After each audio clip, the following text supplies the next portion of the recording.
Hello everyone, I'm Mark. Scale models have always held a special fascination for me.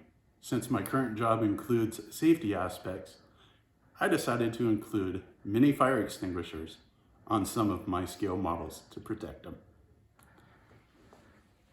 First we have from Disney's Jungle Cruise,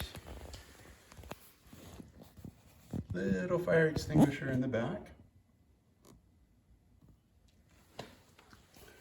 Next up, we have the Aurora. For those of you who may remember, this is from the book series, The Adventures of Tintin.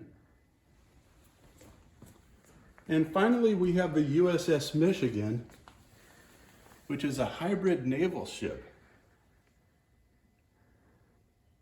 Now, typically you will not find fire extinguishers mounted on the outside of sailing vessels, as the salt water will render them useless in about a month.